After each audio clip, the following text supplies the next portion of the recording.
మన తండ్రి అయిన దేవుని నుండి ప్రభువైన యేసుక్రీస్తు నుండి కృపయు సమాధానం మనందరికి కలుగును గాక. ఆమేన్. దయచేసి కూర్చోనండి.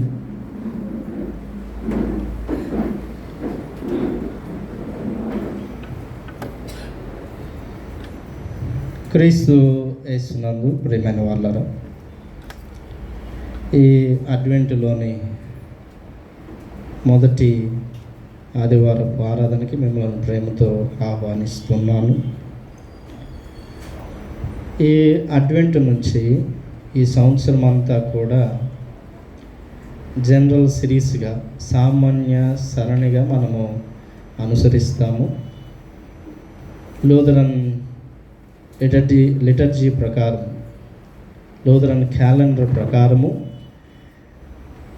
ఏ సరణి, బి సరణి, సి సరణి, డి సరణి సామాన్య సరణిగా రెవరెండ్ డాక్టర్ మార్టిన్ లూథర్ గారు చాలా చక్కగా దీనిని ఏర్పాటు చేశారు. ఎందుకు ఈ సామాన్య సరణి ఏర్పాటు చేయబడింది అనే దాన్ని మనం కొంచెం జ్ఞాపకం చేసుకోవాలి. ఆదిమ సంఘము సబ్బాతు దినాన్ని విడిచిపెట్టింది. అలాగే సున్నతి ఆచార క్రమాన్ని వారు విడిచిపెట్టారు. బాప్తిస్మ ప్రవేశాచార క్రమంలో ప్రవేశించారు. అలాగే దేవాలయంలో చేరి ప్రార్థించటం కంటే ఇంటింట చేరి రొట్టె విరిచి ప్రార్థించే అలవాటును వారు శ్రమల వలన, హింసల వలన అలవాటు చేసుకున్నారు. దేవాలయాన్ని విడిచారు. అలాగే విశ్రాంతి దినాన్ని విడిచారు. పునరుద్ధాన దినాన్ని ఆచరించడం ప్రారంభించారు. సున్నతిని విడిచారు. బాప్తిస్మ ఆచారాన్ని, క్రమాన్ని ప్రారంభించారు. అయితే ఆ కాలమందు క్రైస్తవ సంఘానికంటూ ప్రత్యేకమైన లేఖనాలు ఏవి లేవు. అందువలన యూదులు క్రైస్తవులను ఎగతాళి చేయడం ప్రారంభించారు. మా దేవాలయం కాదన్నారు, మా సున్నతి కాదన్నారు, మేము ఆచరించేటువంటి ఆచారాలు వద్దని చెప్పారు. ఇవన్నీ విడిచిపెట్టినటువంటి మీరు మా లేఖనాలు మీకు కావాల్సి వచ్చినాయా అని ఆనాడు యూదులు క్రైస్తవులను దెప్పిపొడిచారు. అప్పుడు మాట్లాడినప్పుడు ఆదిమ సంఘం అపోస్తలులను అడిగారు, మరి మనకేంటి అని అడిగినప్పుడు అపోస్తలులు పౌలు పత్రికలు రచించారు. పేతురు పత్రిక, పౌలు పత్రికలు, యోహాను పత్రికలు, యూదా పత్రిక, యాకోబు పత్రికలు, ఇవన్నీ కూడా పత్రికలు రచించబడిన తర్వాత సువార్తలు యేసుప్రభు వారి శిష్యులు వాటిని ఆ క్రీస్తును దగ్గరగా ఉండి చూచిన విధానాన్ని బట్టి వారు సువార్తలు ఏర్పాటు చేశారు. అప్పటి నుంచి ఆదిమ సంఘానికి ఈ క్రైస్తవ సంబంధమైన ఈ క్రిస్టియన్ డాక్ట్రిన్స్ అనేది ఏర్పడటం, పత్రికలను వారు ఉపయోగించడం, దాంతోపాటు కీర్తనలు కూడా వాడటం ప్రారంభించారు. రాను రాను రాను మార్టిన్ లూథర్ గారి కాలానికి వచ్చేసరికి ఈ క్యాథలిక్ చర్చిలో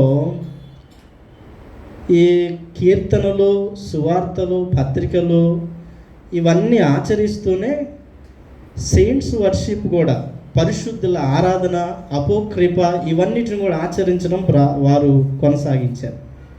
అయితే మార్టిన్ లూథర్ గారు ఏం చేశారంటే, క్రైస్తవ సంఘానికంటూ ప్రత్యేకమైనటువంటి లిటర్జీ ఉండాలి, క్రైస్తవ సంఘానికంటూ ప్రత్యేకమైన లేఖనాలు ఉన్నాయి, మనం పాత నిబంధన మీద ఆధారపడాల్సిన పని లేదు అని మార్టిన్ లూథర్ గారు అపోక్రిఫాను, అలాగే ఈ పరిశుద్ధుల ఆరాధనను వాటిని పక్కకు పెట్టి ఒక సీజన్ అంతా కూడా పత్రికలు, సువార్తల మీదే, ఒక సీజన్ అంతా కూడా క్రైస్తవులు ఆరాధించుకోవటానికి ఉన్నాయి అని చెప్పడానికి మార్టిన్ లూథర్ గారు 2 టెక్స్టులను ఏర్పాటు చేశారు. ఇవి మార్టిన్ లూథర్ గారు బైబిల్ అంతా చదివి బాగా అధ్యయనం చేసి సంవత్సరం అంతటికి పత్రికల్లో నుంచి, సువార్తల్లో నుంచి ఆయన ఏర్పాటు చేసినటువంటి టెక్స్టులు ఇవి. సో దీనిని పెరికోప్స్ అని పిలిచారు. పెరికోప్స్ అంటే కట్అవుట్.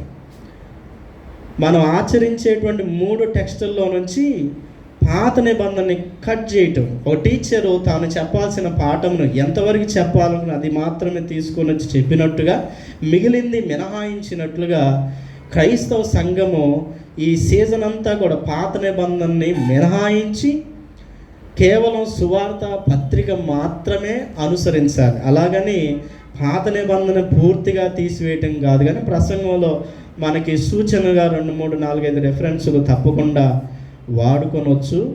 అలాంటి ఈ అద్భుతమైనటువంటి లిటర్జీలో అనగా క్రైస్తవ సంఘానికంటూ ప్రత్యేకంగా లేఖనాలు ఉన్నాయి అని చెప్పుకునే ఆ అదృష్టం, ఆ భాగ్యము మరి మనకి దేవుడు ఏర్పాటు చేసి ఉన్నారు. మార్టిన్ లూథర్ గారు దాన్ని చక్కగా క్రోడీకరించారు. దీనిలో పత్రిక చదివిన తర్వాత సువార్త పాఠ్య భాగానికి ఎవ్రీ సండే మనం తప్పకుండా లేచి నిలబడతాం. ఎందుకు అని అంటే ప్రతి సండే ఈ సువార్త పాఠ్య భాగానికి లేచి నిలబడటంలో మనము దేవుని సువార్తకు లోబడుతున్నాము, దానిని గౌరవిస్తున్నాము.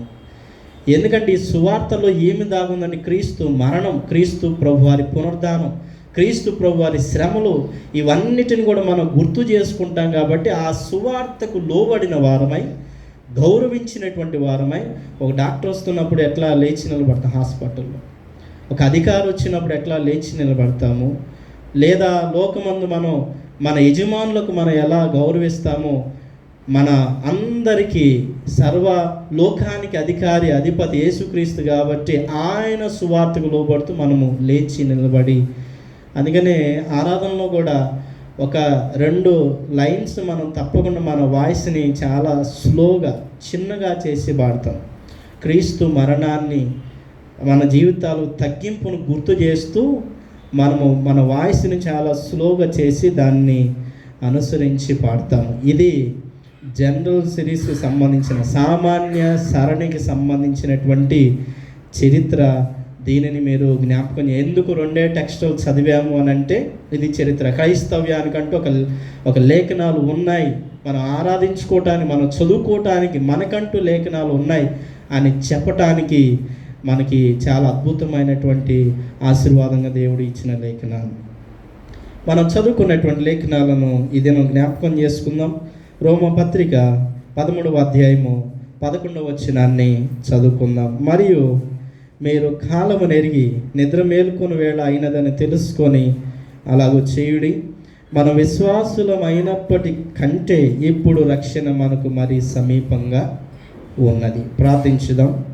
పరిశుద్ధుడు అయిన మా తండ్రి, నీ నామాన్ని స్తుతిస్తున్నాం, గణపరుస్తున్నాం. మా దేవ, పరలోక తండ్రి, నీవు మా కొరకై రక్షకుడైన యేసుక్రీస్తును అనుగ్రహించినందుకై స్తోత్రాలు చెల్లిస్తున్నాం.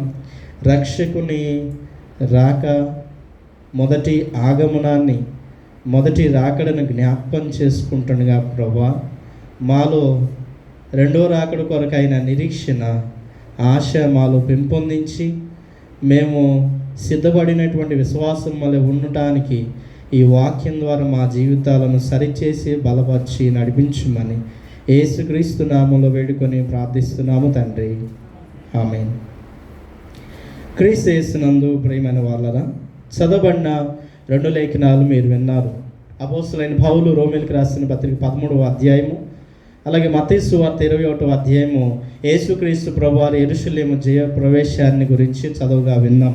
ఈ 2 లేఖనాలను బట్టి రక్షణ దినము అనేటువంటి అంశాన్ని మనము ధ్యానం చేసుకున్నాం. రక్షణ దినము రోమపత్రికలో పౌలు భక్తుడు చాలా స్పష్టంగా 12వ అధ్యాయం నుంచి 15వ అధ్యాయాల ఈ 3 అధ్యాయాల భాగంలో, లేదా 12, 13, 14, 15 ఈ 4 అధ్యాయాల భాగంలో ప్రాముఖ్యంగా మీ శరీరాలను దేవునికి సజీవ యాగంగా సమర్పించుకోండి అనేటువంటి ఒక దృక్పథంలో రాయబడినటువంటి అధ్యాయాలు. ఈ శరీరాలు దేవునికి అంకితం చేయబడాలి, సమర్పణ చేయబడాలనేటువంటి విధానంలో చెప్పబడినటువంటి అధ్యాయాలు ఈ 4 అధ్యాయాలు. ఆ 13వ అధ్యాయం కూడా అదే దృక్పథంలో రాయబడింది కాబట్టి ఈ మాటలు చాలా జాగ్రత్తగా గమనించుకుంటేనే మనము 13వ అధ్యాయాన్ని తెలుసుకోగలుగుతాం. అయితే పౌలు భక్తుడు దీనిలో చెప్పినటువంటి మాటలు, మొదటిగా కాలం గురించి మాట్లాడతాడు. కాలాన్ని ఎరగండి అనేటువంటి మాట. కాలాన్ని చూసేటప్పుడు 2 రీతులుగా దీన్ని మనము భావించాలి. గ్రీకులో ఖైరోస్ అనేటువంటి పదాన్ని, క్రోనోస్ అనేటువంటి పదాలను ఉపయోగించారు. ఖైరోస్ అంటే ప్రత్యేకమైన సమయం, క్రోనోస్ అనగా గడియార సమయం. మనం గడియార సమయాన్ని ఫాలో అవుతుంటాం. గడియార సమయం వేరు, కైరోస్ ప్రత్యేక సమయాలు, ప్రత్యేక క్షణాలు, ప్రత్యేక మన జీవితం కొరకై విధించబడిన విధుల సమయాలు వేరు. పౌలు ఇక్కడ మాట్లాడుతున్న సమయం అదే, కైరోస్ అనగా ప్రత్యేకమైన సమయం, ప్రత్యేకమైన క్షణాలు, ప్రత్యేకంగా దేవుడు మన కొరకు విధించినటువంటి సమయం గురించి మాట్లాడుతున్నాడు. దీనిని మనం స్పష్టంగా జ్ఞాపకం చేసుకోవాల్సినటువంటి అవసరత ఉంది.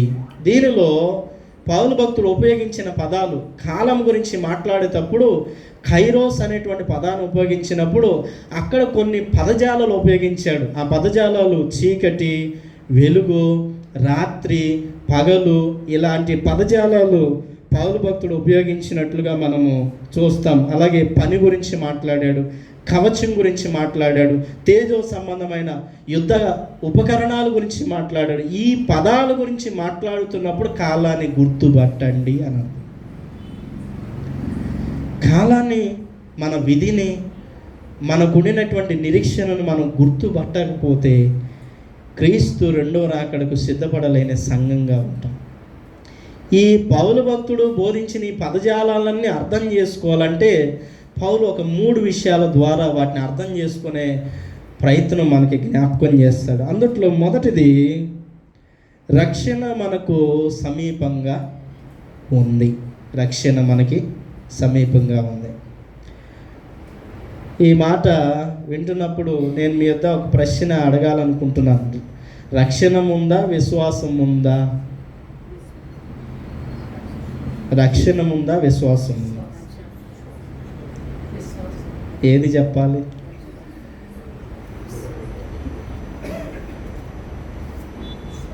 అనాది కాలం నాడే దేవుడు రక్షణ మనకి నిర్ణయించాడు. సో ఏది ముందు? రక్షణే ముందు. ఇప్పటికి రక్షణలోకి రాని వాళ్ళు ఉన్నారు.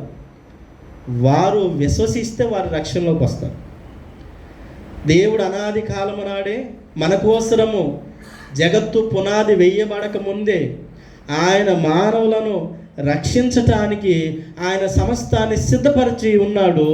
ఆ సిద్ధపాటులో భాగంగానే యేసుక్రీస్తును మనకు రక్షకుడిగా అనుగ్రహించాడు. సో రక్షణ ముందు వచ్చింది కానీ విశ్వాసం తర్వాత వచ్చింది. అందుకే అబ్రహాం గురించి కూడా మాట్లాడేటప్పుడు అబ్రహాము దేవుని నమ్మెను గనుక అనే మాటతో అబ్రహాము జీవితం ప్రారంభమవుతుంది. అంటే అబ్రహాముకు ముందు నుంచే దేవుడు అబ్రహాము విషయంలో మంచి ప్రణాళిక, వాగ్దానాలు, అబ్రహాము వారి సంతానము, వారి తరతరముల పిల్లల కొరకై దేవుడు సమస్తాన్ని సిద్ధపరిచి ఉంచాడు. రక్షణ ముందున్నటువంటి అంశము. అందుకనే ఆ రక్షణ గురించి మాట్లాడేటప్పుడు పౌలు భక్తుడు మన కొరకు ఉపయోగించిన కొన్ని పదాలు ఉన్నాయి. వాటిని మనం గుర్తుపట్టాలి. నిద్ర మేలుకోవాలి. ఏమిటి నిద్ర? బాహ్యంగా నిద్రకి పౌలు భక్తుడి మాటలు వ్యతిరేకం కాదు. చాలా మనకి అలసిపోతుంటాం భౌతికంగా, ఎన్నెన్నో శ్రమల్లో, కష్టాల్లో, ఉద్యోగాలు, వ్యాపారాలు అలసిపోయి మనకి నిద్ర వస్తుంది. దానికి పౌలు మాటలు వ్యతిరేకమైనవి కాదు. కొన్నిసార్లు చర్చిలో కూడా నిద్రపోతుంది కదా. కానీ దేనికి పౌలు భక్తుడు మాట్లాడుతున్నాడంటే ఆధ్యాత్మిక బద్ధకం గురించి మాట్లాడుతున్నాడు. ఆధ్యాత్మిక లేజినెస్, ఆధ్యాత్మిక మనిషికి ఉన్నటువంటి బలహీనత గురించి మాట్లాడుతున్నాడు. ఆ బద్ధకాన్ని తప్పకుండా విసర్జిస్తే ఆ రక్షణ మనకి సమీపంగా ఉంది అనేటువంటి ఈ విషయాన్ని పౌలు భక్తుడు జ్ఞాపకం చేస్తాడు. నిద్ర లేవడం అంటే మనలో నిగ్రహం, నైతిక, దైవిక మేలుకొల్పు అని అర్థం. అనగా నీవు ఆధ్యాత్మికం తప్పకుండా మేల్కొనాలి అనేది ఈ పౌలు భక్తుడి యొక్క ఉద్దేశాన్ని పౌలు భక్తుడు జ్ఞాపకం చేస్తున్నాడు. ఇంతేకాకుండా నిద్రపోయేటువంటి వారి గురించి కూడా పౌలు భక్తుడి యొక్క ఉద్దేశంలో వీరు నిద్రపోతున్నారంటే వీరి శక్తిని, వీరి ప్రయోజనాన్ని వారు ఉపయోగించట్లేదు, కానీ వారు కేవలం జీవించి ఉన్నారని పౌలు ఉద్దేశం.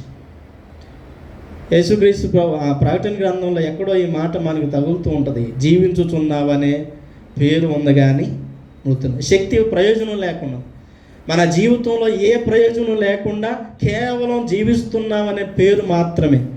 అందుకని నిద్రను దానితో పోల్చి పౌలు భక్తుడు ఉద్దేశం మాట్లాడుతూ, మీరు శక్తిని, మీకుండిన ప్రయోజనాలను నిర్వీర్యం చేయక రక్షణ మరీ సమీపంగా ఉంది అని జ్ఞాపకం చేసుకోండి అని పౌలు భక్తుడు చాలా అద్భుతంగా జ్ఞాపకం చేశాడు. నిద్రలో ఉన్న వారి యొక్క పరిస్థితి ఏంటి? నిద్రలో వారు కలలు కంటారు, వారు లేని దాన్ని ఊహించుకుంటారు, వారు లేని దానికోసం ఆరాటపడుతుంటారు, వారు నిద్రలోనే వారి జీవితాన్ని గడిపేస్తుంటారు. వారికి వాస్తవం ద్వేషం, వారికి వాస్తవం ఇష్టం ఉండదు, వారికి వాస్తవికమైనటువంటి జీవితంతో వారికి పొంతన సంబంధం లేకుండా ఉంటుంది. అందుకని వారు ఎక్కువ కళల్లో బ్రతికేస్తుంటారు. ఇది ఆ కళల్లో ఊహల్లో చాలా అద్భుతంగా జీవించేస్తుంటారు. ఈ నిద్రలో ఉన్నవారంట ఒక చాలా చక్కటి పండితుడు చెప్పినటువంటి మాట, వీరి నిద్రలో ఉన్నవారు ఎక్కువ గౌరవాలు, అలాగే వారి పేరు ప్రఖ్యాతలు, అసూయత, జలసి లేదా ద్వేషాల మీద వారు ఆ నిద్రలో వారు బ్రతికేస్తూ ఉంటారంట వారి జీవితం అంతా.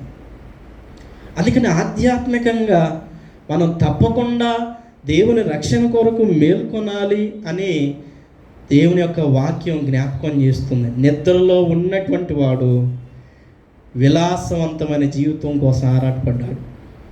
నిద్ర అంటే మనకు విలాసమేగా, నిద్రలు అంటే మనకి చాలా సంతోష ఆనందాలు కదా.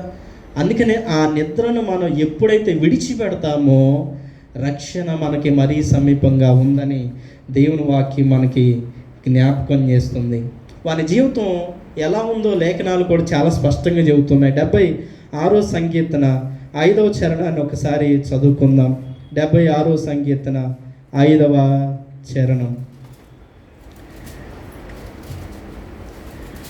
కఠిన హృదయాలు దోచుకొనబడి ఉన్నారు, వారు నిద్ర నొంది ఉన్నారు, పరాక్రమశాలులందరి బాహుబలము హరించెను. ఏమైపోయింది? అందరూ కఠినుల గురించి అనగా నిద్రావస్థలో ఉండేటువంటి వారి జీవితాల గురించి మొండిగా మూర్ఖంగా ఒకటే జీవితంలో ప్రయాణం చేస్తున్నటువంటి నిద్రావస్థలో ఉన్న వారి గురించి మాట్లాడుతా, ఇదిగో వారు దోచుకొనబడి ఉన్నారు. మరి దొంగ ఎప్పుడు వస్తాడు? మనం మెలకుగా ఉన్నప్పుడు దొంగ రాడు కదా. మనం నిద్రలో ఉన్నప్పుడు మనల్ని చాలామంది దోచుకుంటారు. ఇప్పుడు ఆన్లైన్ మోసాలు ఎక్కువ చూస్తున్నాం. మనం ఆన్లైన్లో చాలామంది దోచుకొనబడుతున్నారు. ఈఎంఐల ద్వారా, లోన్స్ ద్వారా ఏదో ఒక రూపంలో దోచుకొనబడతాం. ఒక చిన్న అకౌంట్ నెంబర్ ఇచ్చినా కూడా దోచుకొనబడతారు. ఎందుకంటే మనకి మెలకు లేదు, మనం చాలా నిద్రావస్థలో ఉంటున్నాం కాబట్టి ఆ నిద్రలో దోచుకుని వాడు మనల్ని ఏదో ఒక రీతిగా దోచుకుంటున్నాడు. అది ఆర్థికంగా ఏంటి, అది మానసికంగా ఏంటి, మన జీవితాన్ని ఏంటి, మనకున్నటువంటి విలువలేంటి, అన్నిటిని దోచేసుకుంటాడు. దోచుకుని వాడు దొంగ. ఆ దొంగ మనకి సమీపంగా ఉంటాడు. ఇదే కాక 73వ సంకీర్తనం ఇంకొక మాటను కూడా జ్ఞాపకం, ఈ నిద్రపోవు వారి సంగతి గురించి మాట్లాడే 73వ సంకీర్తన 20వ చరణం.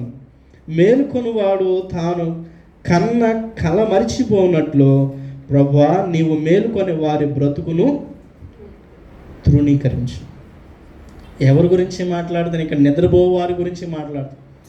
దేవుడు ఎవరిని తృణీకరిస్తాడో జ్ఞాపకం చేస్తూ, నిద్రపోవు వారిని దేవుడు తప్పకుండా తృణీకరిస్తారు, వాడు దేవుడి యొక్క రాజ్యానికి అర్హులు కాదు అనేటువంటిది పౌలు తన మాటల్లో జ్ఞాపకం చేస్తూ ఈ విషయాలను తెలియజేస్తున్నాడు. దీనిలో 2 విషయాలు మనం జ్ఞాపకం చేసుకుందాం. రక్షణ మరీ సమీపంగా ఉందని చెబుతూ నీవు నిద్ర మేలుకోవాలని చెబుతున్నప్పుడు ఇక్కడ పౌలు 2 విషయాలను తెలియజేస్తున్నాడు. ఒకటి, మనం విశ్వాసులమైనప్పటి కంటే అనేటువంటి పదం ఉపయోగించాడు.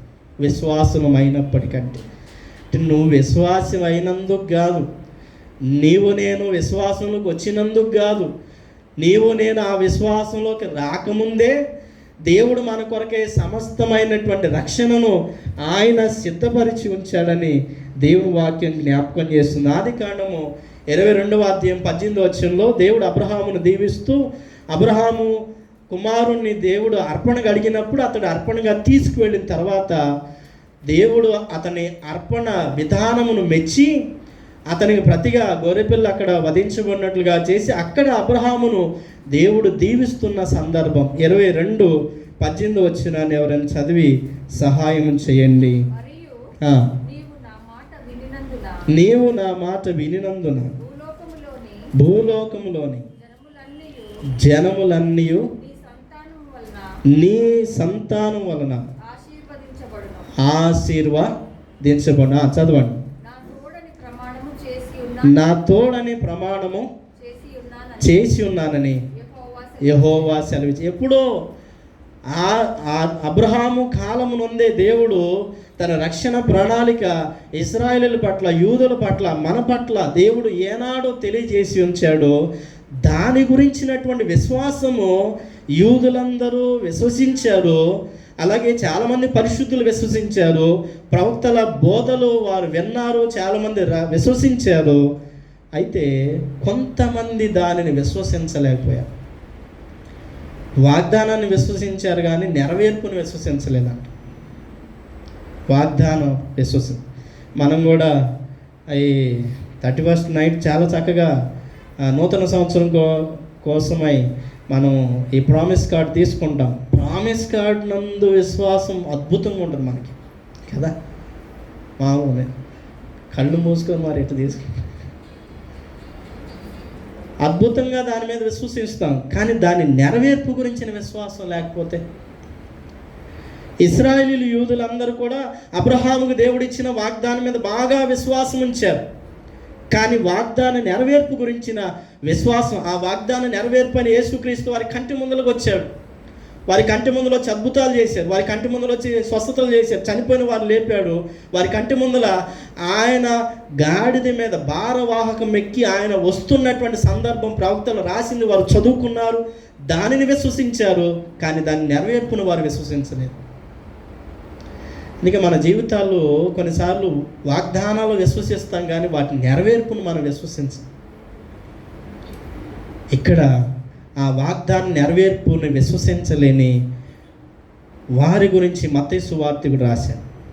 యేసుక్రీస్తు ప్రభువారు ఆయన యెరూషలేము జయప్రవేశంలో పిల్లలు, అలాగే పెద్దలు, అలాగే స్త్రీలు అందరూ వస్త్రాలు పట్టుకొని, మట్టలు పట్టుకొని ఆయన రాక కొరకై ఆయన ఇదిగో వచ్చుచున్నాడు, మేము ఎదురు చూచినటువంటి రాజు, సాత్వికుడు, దీన మనసు గలవాడై ఆయన మా కోసం వస్తున్నాడని ఎవరైతే వాగ్దానం కోసం విశ్వసించారో ఆ నెరవేర్పును చూస్తున్న ప్రజలందరూ మట్టలు పరిచారు, వస్త్రాలు పరిచారు, ఆయనకు జయము హోసన్న అని పిలిచారు. కానీ అది చూచినటువంటి పరిసయ్యులు, సద్దుకయ్యులు, కొంతమంది మత పెద్దలు ఆ వాగ్దాన నెరవేర్పుని జీర్ణించుకోలేకపోయారు.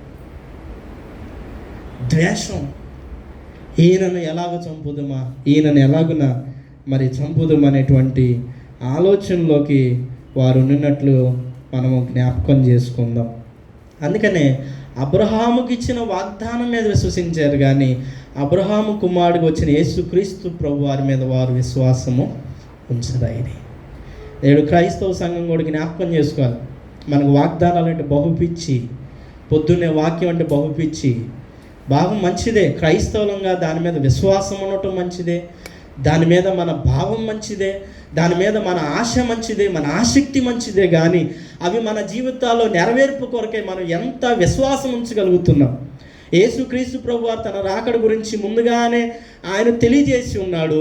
ఆయన రాకడ కొరకు ఆయన నిరీక్షణ, ఆ నెరవేర్పు గురించినటువంటి విశ్వాసం మనలో ఎంతమందికి ఉంది? యేసుక్రీస్తు ప్రభువారు బుద్ధిగల కన్యకులు, బుద్ధి లేని కన్యకుల గురించి జ్ఞాపకం చేస్తాం. బుద్ధిగల కన్యకులు యజమానుడి, అందరూ బుద్ధిగల కన్యకులు, బుద్ధి లేని కన్యకులు అందరూ యజమానుడి మాట ప్రకారం తెచ్చుకున్నారు. సిద్ధిలో నూనె తెచ్చుకున్నారు, సిద్ధులు తెచ్చుకున్నారు, అంత బాగానే ఉంది. కానీ బుద్ధిగల కన్యకులు మాత్రం ఆ నెరవేర్పు కోసం విశ్వసించారు. నెరవేర్పు కోసం విశ్వసించటమే క్రైస్తవ జీవిత ప్రాముఖ్యమైన లక్ష్యం. యేసుక్రీస్తు ప్రభువారి రెండవ రాకడ. ఇప్పుడు మనం ఈ క్యాండిల్ ఎందుకు వెలిగించామంటే అది ఆశకు సంబంధించింది, అది నిరీక్షణకు సంబంధించి. ఆ నిరీక్షణ నెరవేర్పు కొరకే మన విశ్వాసం పని చేయాలి. ప్రియులారా, రక్షణ మనకు మరీ సమీపంగా ఉంది కాబట్టి నీవు నేను నిద్ర మేలుకోవాలి. విశ్వాసంలో చాలా అద్భుతంగా నెరవేర్పు కొరకు ఎదురు చూసేటువంటి సంఘంగా మనము తప్పకుండా ఉండాలని దేవుని వాక్యం ద్వారా జ్ఞాపకం చేస్తాం. రెండవదిగా పౌలు భక్తుడు ఇంకొక మాట జ్ఞాపకం చేశాడు, పగలు సమీపంగా ఉంది. రోమపత్రిక 13వ అధ్యాయము జ్ఞాపకం చేసుకోనండి. మీరు పగల్లోనే ఉన్నారు కాబట్టి నేను పగల్లోనే ఉన్న, దయచేసి నిద్రపోవద్దు. పగలు మరీ సమీపంగా ఉంది అంటే ఏంటి దీని అర్థం? చాలా జ్ఞాపకం చేసుకుందాం. రాత్రి చేసే పని ఎవరు పగలు చెయ్యరు, పగలు చేసే పని ఎవరు రాత్రులు చెయ్యరు. చాలామంది అంట రాత్రి పనిని పగలు చేసేస్తున్నారు, పగలు పనిని రాత్రి చేసేస్తున్నారు. బహుశా ఆధునిక తరంలో మానవీయ ఉద్యోగాలు వ్యాపారాల రీత్యా అలాగ అయి ఉండొచ్చాము, అంటే భౌతిక జీవితం అలాగ అయి ఉండొచ్చాము. కానీ ఆధ్యాత్మిక జీవితంలో మాత్రం మనం తప్పకుండా పగటి జీవితంలో ఉన్నాము అని మాత్రం జ్ఞాపకం చేసుకోవాలి. పగలు మరి సమీపంగా ఉంది అని జ్ఞాపకం చేసుకో. దానికి మార్టిన్ లూథర్ గారు వాడినటువంటి పదం the day is at hand. ఈ దినము మన చేతుల్లో ఉంది. ఈ పగలు దేవుడు మనకు అనుగ్రహించి ఉంచాడు. ఈ దినము దేవుడు మనకి చాలా సమీపంగా ఉంచి ఇచ్చాడు. సమీపంగా ఉన్నటువంటి పగలను కాదని రాత్రిని మనం ఎలాగున మన జీవితాల్లోకి ఆస్వాదిస్తాం. మనము పగటి వారమై ఉన్నాము, రాత్రి వారము కాము. మరి రాత్రి వారు ఏం చేస్తారు? రాత్రి వారి పనులేంటి? దానిలో పౌలు భక్తుడు 2 విషయాలను జ్ఞాపకం చేస్తున్నాడు. రాత్రి వారి పనులు, ఒకటి వారు శరీర క్రియలన్నీ నెరవేర్చుకుంటున్నారు. దానిలో లిస్ట్ చెప్పారు, 6 రకాలైన లిస్ట్ చెప్పారు. వాటిని చూడండి. 13వ వచనం, అల్లరితో కూడిన ఆటపాటలై మత్తైనను లేక, కామ విలాసములైనను పోకిరి చేష్టలైన లేకయు, కలహమైనను మత్సరమైనను లేకయు పగటి యందు నడుచుకున్నట్టు మర్యాదగా నడుచుకున్నాం.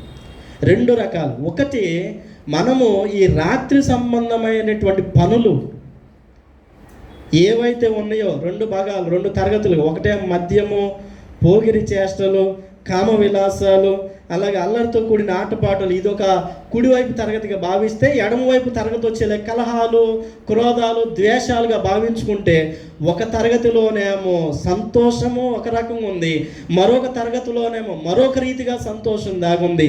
దీనిలో మనము ఉంటుంటే మరి పగలు మన జీవితం నుంచి వెడలిపోయే సమయం దగ్గర పడితే మన పరిస్థితి ఏంటి?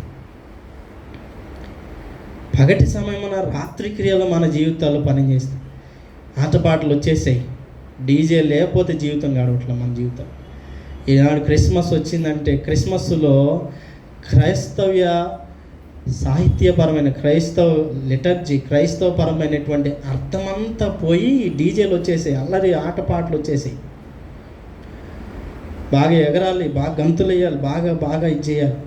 అల్లరి వచ్చేసింది, క్రైస్తవ జీవితంలోకి వచ్చేసింది అల్లరి. లోకంలో రకరకాలైన అల్లరితో కూడిన ఆటపాటలు ఉంటే మనము దాన్ని అడాప్ట్ చేసుకొని దాన్ని మన కల్చర్లోకి, మన మతంలోకి, మన క్రైస్తవ జీవితంలో దానిని మనం తీసుకొచ్చేసాం. అల్లరితో కూడిన ఆటపాటలు వచ్చేసాయి. పగటి యందే రాత్రి పనులు, కామ విలాసాలు, మొత్తం అయినటువంటి జీవితాలు, అలాగే పోకిరి చేష్టలు. ఈ ప్రస్తుతం ఉన్నటువంటి సోషల్ మీడియా అంతా పోకిరి చేష్టలే.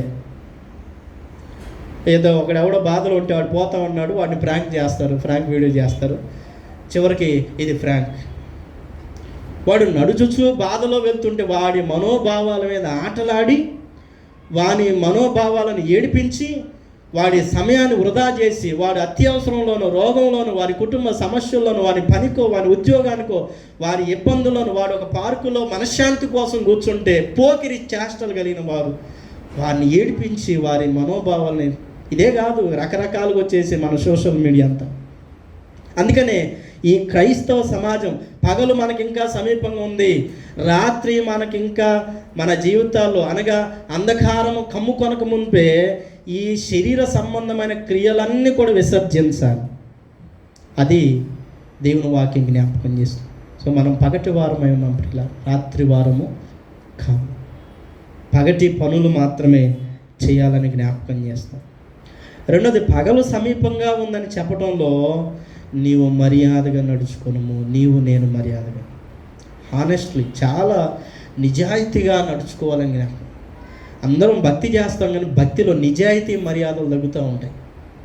నేను చాలా విశ్వాసంగా ఉన్నానండి, నేను చాలా భక్తిగా, నేను బైబిల్ చదువుతా, వాక్యాలు చదువుతా, ప్రార్థన చేస్తా, పాటలు పాడుతా, అన్నిటిలో బాగున్నానంటే కానీ జీవితంలో నిజాయితీ కనపడదు.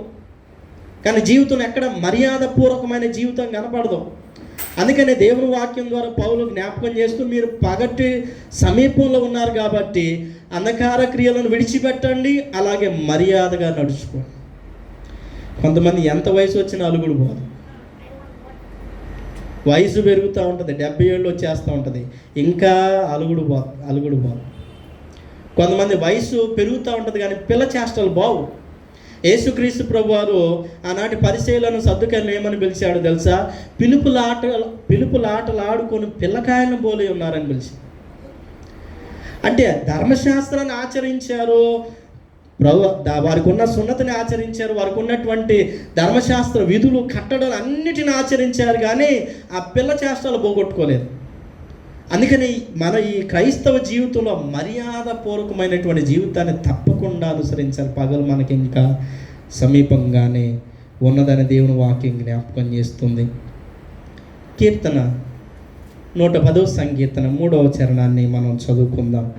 110వ సంకీర్తన 3వ చరణాన్ని ఎవరైనా చదివి సహాయం చేయండి.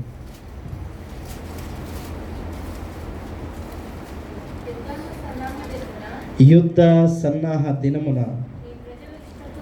నీ ప్రజలు ఇష్టపూర్వకంగా వచ్చెదరు, నీ యవనస్తులు శ్రేష్ఠులు పరిశుద్ధాలంకృతులై మంచు వలె అరుణోదయ గర్భంలో నుండి నీ యొద్దకు వచ్చేది. మనం ఎలా ఉండాలో చెప్తున్న వాక్యం అది. మనకి పగలు సమీపంగా ఉండగా ఈ తేజో సంబంధమైన ఈ యుద్ధోపకరణాలు ధరించి క్రీస్తు తన వెలుగు మన మీద ప్రకాశింపజేస్తున్న ఈ కాలంలోనే శోధకుడైన సాతానుడు కూడా అంధకార క్రియలను మన మీదకి పంపుతున్నప్పుడు మనం వాటిని ఎదుర్కొనేటువంటి పగటి జీవితాన్ని జీవించేటువంటి వారమై ఉండాలని దేవుని వాక్యం జ్ఞాపకం చేస్తాం. శోధకుడు బాగా సిద్ధపరిచి ఉంచాడు మన కొరకు. వీటిని ఎదుర్కొనే శక్తి కావాలి, వీటిని ఎదుర్కొనేటువంటి వెలుగు జీవితం కావాలి. యేసుక్రీస్తు వారి గురించి లేఖనాలు మాట్లాడిన మాట మనం స్పష్టంగా గమనించాలి. ఆయన గురించి లేఖనం మాట్లాడింది, ఆయన లోకానికి వెలుగు. వెలుగని మాట్లాడేటప్పుడు చీకటి అంటాం, పగలంటాం. పగలే కదా అనేది, చీకటి అని అన్నాం కదా. సో యేసుక్రీస్తు ప్రభువారు మనకు వెలుగై పగలై ఉన్నాడు. అది యోహాను సువార్తికుడు రాశాడు. మలాకి గ్రంథకర్త కూడా నీతి సూర్యుడు మనకి ఉదయించుచున్నాడు ఉదయించాడు అనేటువంటి మాట రాసి, ఆయన వెలుగై ఉండినప్పుడు మన జీవితంలో చీకటై ఉన్నట్టున ఆయన రాకడలో మనం ద్వేషించబడటానికి కారణమవుతుందేమో, తృణీకరించబడటానికి కారణమవుతుందేమో మనము జ్ఞాపకం చేసుకోవాలి. ఈ 2 విషయాలు మనం విన్నాం. మొదటిది, రక్షణ మనకి మరీ సమీపంగా ఉంది, పగలు మనకి మరీ సమీపంగా ఉంది. మూడవదిగా, యేసుక్రీస్తును మీరు ధరించుకోండి అని జ్ఞాపకం చేశారు. యేసుక్రీస్తును మీరు ధరించుకోవాలి. ఎలా ధరించుకోవాలి? దీనికి 2 ఉదాహరణలు మార్టిన్ లూథర్ గారు చెప్పారు. 2 ఉదాహరణలు ఎలా యేసు ప్రభువారిని మనం ధరించుకోవాలి. మొదటిది, ఆయన సద్గుణాలను ధరించుకోవాలంట. ఆయనకున్నటువంటి సత్క్రియలను ధరించుకోవాలి, ఆయనకున్నటువంటి స్వభావాన్ని ధరించుకోవాలి, ఆయనకున్న మనసును ధరించుకోవాలి, ఆయనకున్నటువంటి తత్వాన్ని మనం ధరించుకోవాలని దేవుని వాక్యం జ్ఞాపకం చేస్తుంది. లేఖనాలను మీరు చూస్తే ఆయనను ఎలా ధరించుకోవాలో దేవుని వాక్యం జ్ఞాపకం చేస్తుంది. గలతీ పత్రిక 3వ అధ్యాయము 27వ వచనంలో, బాప్తిసం పొందిన మీరందరూ క్రీస్తును ధరించుకోండి అని పౌలు వాక్యం ద్వారా జ్ఞాపకం చేస్తాడు. 3వ అధ్యాయము 27వ వచనం. అలాగే 1 కొరింథీ పత్రిక 15వ అధ్యాయము 49వ వచనంలో పరలోక సంబంధిని ధరించుకోండి అని జ్ఞాపకం చేస్తాడు. పరలోక సంబంధి అయి మీరు పరలోక సంబంధమైన జీవితాన్ని ధరించుకోండి అని జ్ఞాపకం చేస్తాడు. అలాగే ఎఫెసీ పత్రిక 4వ అధ్యాయం 23-24 వచనాల్లో నవీన స్వభావాన్ని మీరు ధరించుకోండి అని దేవుని వాక్యం ద్వారా పౌలు జ్ఞాపకం చేస్తాడు. అలాగే కొలస్సీ పత్రిక 3వ అధ్యాయం 12వ వచనంలో క్రీస్తు సద్గుణాలను ధరించుకోండి. కొలస్సీ పత్రిక 3వ అధ్యాయం చదివి ఎవరన్నా సహాయం చేయండి. 3వ అధ్యాయం 12వ వచనాన్ని చదువుకుందాం. కాగా దేవుని చేత ఏర్పరచబడిన వారును పరిశుద్ధులను ప్రియులైన వారికి తగినట్లు మీరు జాలిగల మనస్సును, దయాళుత్వమును, వినయమును, సాత్వికమును, దీర్ఘశాంతమును ధరించుకోండి. ఏమి ధరించుకోవాలి క్రీస్తు గురించి అని అంటే, క్రీస్తు యొక్క తత్వాన్ని, క్రీస్తు దీర్ఘశాంతాన్ని, సాత్వికాన్ని, ఆయన ప్రేమను, ఆయన దయను, ఆయన క్షమాగుణాన్ని, ఆయన సద్గుణాలన్నిటిని ధరించుకోవాలి. క్రైస్తవులమే కానీ వీటికి మనం చాలా దూరం, వీటికి మనకి చాలా దూరం. అందుకనే ఎవరమైతే వీటిని ధరించుకుంటామో, చదువుతున్నంత ఈజీ కాదు వీటిని ధరించుకోవటం, వీటిని ధరించుకొనటం క్రీస్తును పోలి నడుచుకున్నటువంటి జీవితాలకు సాదృశ్యం అని జ్ఞాపకం. రెండవ విధానం, క్రీస్తును ధరించుకోవటం అంటే క్రీస్తు శ్రమలను ధరించుకోవాలని. ఒకటి క్రీస్తు సద్గుణాలు ధరించుకోవాలి, క్రీస్తు శ్రమలను ధరించుకోవాలి. క్రైస్తవ ప్రపంచంలో అనేకుల ఈ ఆధునిక తర బోధకులు బోధించిన మాట, నీవు ఆశీర్వదించబడతావు, నీ దుఃఖ దినాలు సమాప్తం అవుతాయి, నీ కష్టాలు ఉండవు, నీ శ్రమలు ఉండవు, నీ బాధలు ఉండవు, నువ్వు దీవించబడతావు, నీ కుటుంబం వర్ధిల్లుతుంది. ఈ మాటలతో బోధకులు, సంఘము, విశ్వాసులందరూ కూడా చాలా ఇదే క్రైస్తవ జీవితం అని భావించుకున్నటువంటి దశలో, క్రైస్తవ జీవితం అంటే ఇది కాదు, దీనికంటే భిన్నమైనది ఇంకోటి ఉంది. అదేంటంటే క్రీస్తు శ్రమలను ధరించుకోవాలి. ప్రభు చెప్పాడు కదా, నా వెంట వచ్చేవాడు అన్నిటినీ ఉపేక్షించాలి, తన సిలువను ఎత్తుకొని నన్ను వెంబడించాలని ప్రభు జ్ఞాపకం చేయలేదు. ఎవడైనా కూడా నన్ను వెంబడించగోరిన వాడు సమస్తమును విసర్జించి లేదా ఉపేక్షించి క్రీస్తును అనుసరించి, క్రీస్తు శ్రమల్లో, క్రీస్తు యొక్క హింసల్లో, క్రీస్తు యొక్క మరణంలో, క్రీస్తు బాప్తిసంలో, క్రీస్తు యొక్క అన్ని విషయాల్లో పాలిభాగస్తులయ్యేంతగా ఆయనను ధరించుకోవాలి. ఇది క్రైస్తవ జీవితం అంటే. నిరంతరం లేచి ఆశీర్వాదం దేవుడు మనకి నిరంతరం ఉంచినదే. అది నువ్వు అడగాల్సిన పని లేదు, నేను అడగాల్సిన పని లేదు. అది మనం అడగకుండానే దేవుడు సమస్తాన్ని సిద్ధపరిచి ఉంచాడు మనకి.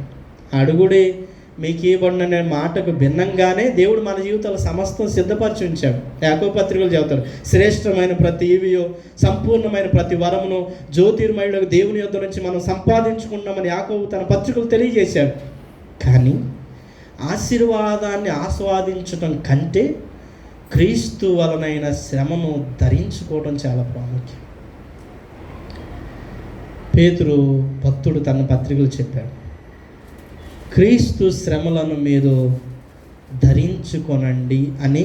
మొదటి పత్రిక 4వ అధ్యాయం 1వ వచనం జ్ఞాపకం చేస్తాం. చదువుకుందాం, ఎవరైనా చదివి సహాయం చేయండి. క్రీస్తు శరీరమందు శ్రమ పడిన గనుక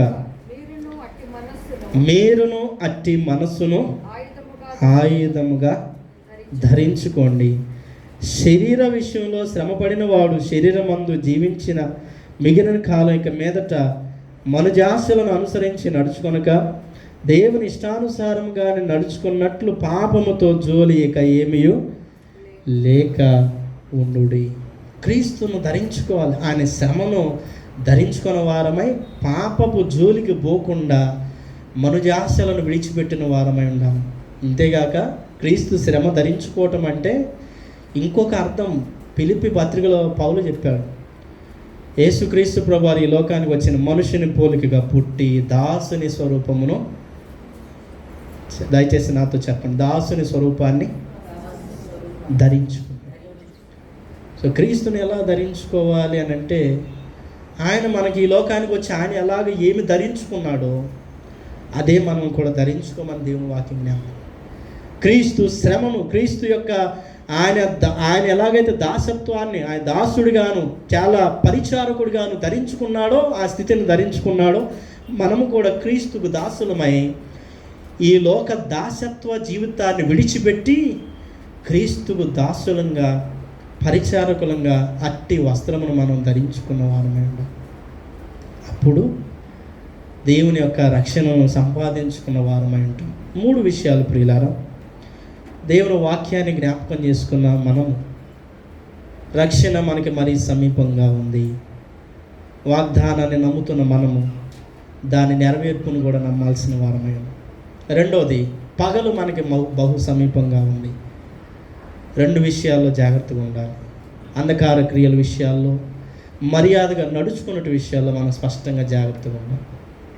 మూడోది, యేసుక్రీస్తుని మనం ధరించుకోవాలి. ఎలాగో ధరించుకోవాలంటే ఆయన శ్రమలను, ఆయన సద్గుణాలను తప్పకుండా ధరించుకోవాలి.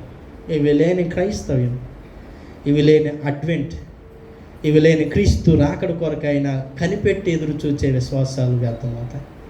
క్రీస్తు ప్రభువారి రెండో రాకడ మనకి సమీపంగా ఉంటుండగా, మొదటి రాకడ అనుభవాలను జ్ఞాపకం చేసుకుంటూ, స్మరిస్తూ, తరిస్తూ, ఆనందిస్తున్న మనము క్రీస్తు రెండో రాకడ కొరకై ఆయన సద్గుణాలను, ఆయన శ్రమను ధరించుకున్న విశ్వాసం అయిందాం. అట్టి కృప ప్రభు మనందరికీ దయచేయను గాక. ఆమేన్. సమస్త జ్ఞానము మించిన దేవుని సమాధానము యేసుక్రీస్తు వల్ల మీ హృదయాలకు, తలంపులకు కావలుండును గాక. ఆమేన్.